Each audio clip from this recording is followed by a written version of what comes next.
मेरा रिजल्ट अच्छा नहीं गया, मैंने इस बार इंटरमीडिएट क्लियर नहीं कर पाया अब मुझे ऐसा लग रहा है कि मैं एक लूज़र हूँ, मुझसे कुछ नहीं होगा, मैं सीए छोड़ने का सोच रहा हूँ।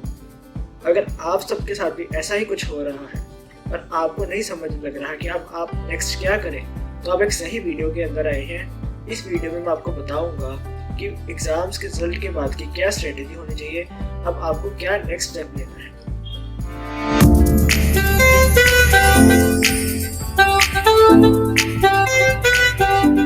Hello everyone, myself Manshid Goel. I am a CA aspirant who has cleared CA Foundation and CA Intermediate in the very first attempt. Currently, I am serving as an article assistant at PwC, that is one of the big four. अब जब हमारा result आया तो हमारे पास दो तरह के students होंगे। फर्स्ट वन जिन्होंने सक्सेसफुली इंटरमीडिएट क्लियर कर लिया है एंड सेकंड वन जिनका इंटरमीडिएट इस बार क्लियर नहीं हुआ है। सबसे पहले उन स्टूडेंट्स की बात करते हैं जिन्होंने सक्सेसफुली इंटरमीडिएट क्लियर कर लिया है। अब जिन्होंने सक्सेसफुली इंटरमीडिएट क्लियर किया है वहाँ पर भी दो तरह के स्टूडेंट्स होंगे। फर्स्ट वन जिन्होंने सिंगल ग्रुप क्लियर किया है एंड सेकंड वन जिन्होंने बोथ ग्रुप्स क्लियर किए हैं। अब जिन्होंने सिंगल ग्रुप क्लियर किया है उनका तो अगला गोल क्लियर है, उनको सेकंड ग्रुप की प्रिपरेशन स्टार्ट कर देनी चाहिए। अब जिनका दोनों ग्रुप्स क्लियर हो गया उनको क्या करना चाहिए?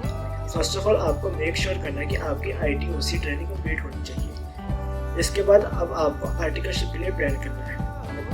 मैं आपको बता दूं, जो आपका CA फाइनल का अटेम्प्ट है वो काउंट होगा आपके आर्टिकलशिप की स्टार्टिंग डेट से। इसलिए मेक श्योर आप जल्दी से जल्दी अपनी आर्टिकलशिप को स्टार्ट करें ताकि आपका CA फाइनल का अटेम्प्ट पोस्टपोन ना हो। अब आपको ये भी डिसीजन लेना होगा कि आपको आर्टिकलशिप कहाँ पर करनी है, एक मिड साइज में करनी है, बिग फोर में करनी है या फिर आपको स्मॉल साइज में करनी है। अगर आपने अभी तक ये डिसीजन नहीं लिया और आप बहुत ज़्यादा कंफ्यूज्ड हैं या आपको बिग फोर के बारे में नहीं पता, तो आप आई बटन पर क्लिक करिए। जहाँ पर मैंने एक वीडियो बनाकर रखी है जिसमें मैंने इन डेप्थ आपको बताया है कि बिग फोर, मिड साइज और स्मॉल साइज में क्या डिफरेंस है और कौन से बेसिस पर आपको डिसाइड करना चाहिए कि आपको कौन सी फर्म में जाना है।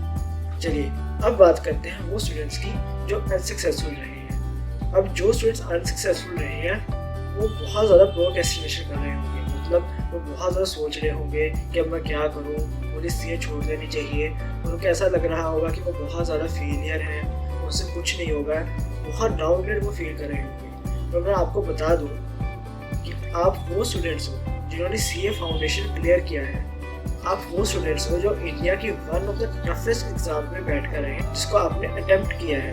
इसलिए आप अपने आप को डीमोरलाइज मत फील करिए। Rome was not built in a single day. जरूरी नहीं है कि आप सभी बच्चों की तरह इंटरमीडिएट को फर्स्ट अटेम्प्ट में ही क्लियर करें। कोई बात नहीं क्लियर हुआ कोई बात नहीं, नेक्स्ट ट्राई देंगे, उसके बाद फिर से नेक्स्ट ट्राई देंगे, बट अल्टीमेटली इसको क्लियर कर लेंगे।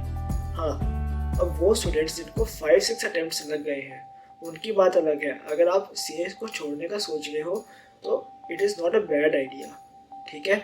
बट अगर आपको अभी 1 या 2 या 3 अटेम्प्ट ही लगे तो आप डेफिनेटली आपको ट्राई करना चाहिए। लो फील मत करिए, because her student low feel मत करिए। जस्ट आपको अपनी मिस्टेक्स को ओवरकम करना है और आप इंटरमीडिएट को सक्सेसफुली क्लियर कर लेंगे। चलिए अब बात करते हैं 4 पॉइंट्स की जो आपको फॉलो करने चाहिए ताकि अब आप अपने नेक्स्ट अटेम्प्ट में इंटरमीडिएट को सक्सेसफुली क्लियर कर सकें। First one, planning. प्लानिंग बहुत ज़्यादा ज़रूरी है अगर आपको कोई भी एग्ज़ाम क्लियर करना है, स्पेशली CA इंटरमीडिएट का exam. Effective and efficient planning आपको करनी पड़ेगी। अब प्लानिंग करने में भी आपको कुछ पॉइंट्स को फॉलो करना पड़ेगा। सबसे पहले आप अपने CA इंटरमीडिएट का एग्ज़ाम कार्ड सामने रखिए, आप उसको इवेल्यूएट करिए अच्छी तरह से। देखिए वहाँ पर आपको कौन से सब्जेक्ट में कम मार्क्स मिले हैं, किसमें ज़्यादा मिले हैं। जिसमें कम एग्ज़ाम में मार्क्स मिले हैं उस पर और फोकस करिए, उस पर और हार्ड वर्क करिए। वो सब्जेक्ट को सामने रखिए। जैसे एग्जाम्पल के तौर पर मुझे अगर EISM में कम मार्क्स मिले हैं तो मैं EISM को सामने रखूँगा। अगर मुझे टेक्स्ट में कम नंबर मिले हैं तो मैं टेक्स्ट को सामने रखूँगा। उसमें से टॉपिक्स को शॉर्टलिस्ट करूँगा जो मैंने एफिशिएंटली प्रिपेयर नहीं किए। अब वो सब्जेक्ट्स जिसको आपने एफिशिएंटली प्रिपेयर किया या फिर वो सब्जेक्ट्स जिसमें आपके अच्छे नंबर है, उन सब्जेक्ट्स को इग्नोर नहीं करना आपको। उनकी बुक्स को भी आप सामने रखिए। स्पेसिफिकली वो सब्जेक्ट्स को उठाइए, वो टॉपिक्स को उठाइए जो आपको लगा कि आपने फर्स्ट टाइम को अच्छी तरह से प्रिपेयर नहीं किया, उनको एफिशिएंटली प्रिपेयर करिए। जो टॉपिक्स की बहुत ज़्यादा वेटेज है उनको अच्छी तरह से थॉरली करना चाहिए। आपको बेसिकली अपनी वीकनेस को अंडरस्टैंड करना है। और अपनी वीकनेस को अंडरस्टैंड कर आपको उसको इम्प्रोवाइज करना है और उसी के अकॉर्डिंग आपको प्लानिंग करनी है। सेकेंड वन, अब आपको रिविजन क्लासेस नहीं लगानी। मोस्ट ऑफ द टीचर्स बोलेंगे अब आपने इंटरमीडिएट क्लियर नहीं किया, कोई बात नहीं, आप रिविजन बैच में या थोरली रिविजन करते हैं। आपको सेल्फ स्टडी की ज़्यादा ज़रूरत है। एग्जाम में टीचर आपके साथ जाकर नहीं बैठेगा, आपने बेसिक स्ट्रॉन्ग करनी है, क्लासेस लगानी है। अब आपको सिर्फ सेल्फ स्टडी करनी है, इसलिए अब आप जो प्लानिंग करोगे उसको सेल्फ स्टडी के बेसिस पर ही करिएगा। इसके बाद अब आपको ICA MAT, PYQ, RDP, FTP ये सभी चीज़ें आपको अच्छी तरह से सॉल्व करनी है। लास्ट टाइम जब आपका एग्ज़ाम क्लियर नहीं हुआ उसके पीछे दो कारण हो सकते हैं। या तो आपने ICA के मैट के क्वेश्चंस को इग्नोर मारा, आप PYQ, RDP, FTP नहीं करते होंगे। अगर ऐसा किया तो इस पर ही वो मिस्टेक मत करिए। एंड सेकेंड चीज़, स्टूडेंट्स बोलते हैं कि जब मैं एग्ज़ाम देने गया तो मैं पेपर को देखकर ही डर गया। बहुत स्टूडेंट्स के साथ ऐसा होता है कि जब वो एग्ज़ाम देने जाते हैं तो पेपर को देखकर डर जाते हैं और उसकी वजह से वो पेपर भूल जाते हैं। तो जो इसका बेस्ट सोल्यूशन है, आपको अपने घर में सेल्फ एग्जामिनेशन सेंटर जैसा ही एटमॉस्फेयर क्रिएट करना पड़ेगा। आप अपने आप को एक रूम में बंद करिए, एक PYQ पकड़िए, उसको आराम से 3 घंटे लगाकर सॉल्व करिए। आपको किसी से कोई बात नहीं करनी, कुछ नहीं करना, सिर्फ बेयर क्वेश्चन पेपर सॉल्व करना है, ठीक है। उसको बाद में आप चेक करिए, उसको साइड पे नहीं रखना, उसको आराम से चेक करिए। जब आप उसको चेक करेंगे आपको अपनी वीकनेसेस का खुद पता चलेगा, आपको खुद पता चल जाएगा कि मैंने कहाँ पर गलती की और कहाँ पर नहीं। तो इससे आपको एग्जामिनेशन में बैठने का जो फियर है वो भी कम होगा। और ये मैंने पर्सनली ये चीज़ को फॉलो किया और माइंड में टेक्स्ट में मुझे बहुत ज़्यादा एडवांटेज मिला था इस चीज़ का। बस मेरी तरफ से यही कुछ की पॉइंट्स थे जो आपको फॉलो करने चाहिए।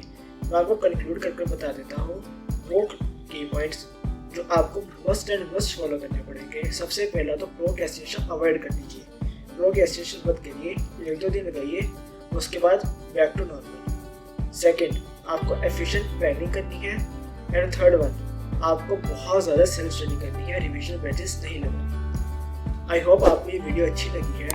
अगर आप वीडियो के इस एंड तक आ गए हैं और आपको ये वीडियो अच्छी लगी है तो आप इसको लाइक करिए, चैनल को सब्सक्राइब करिए। बिकॉज जब आप चैनल को सब्सक्राइब करते हैं तो मुझे मोटिवेशन मिलता है कि मैं ऐसा सिमिलर कंटेंट अपनी ऑडियंस के लिए ला सकूँ। इसके अलावा इस वीडियो को अपने फ्रेंड्स के साथ शेयर करिए, डिफरेंट ग्रुप्स में इसको शेयर करिए, और जो अपने कमेंट्स हैं और रिव्यूज़ हैं वो कमेंट बॉक्स में लिखिए, मैं डेफिनेटली उसका रिप्लाई करूँगा। Thank you.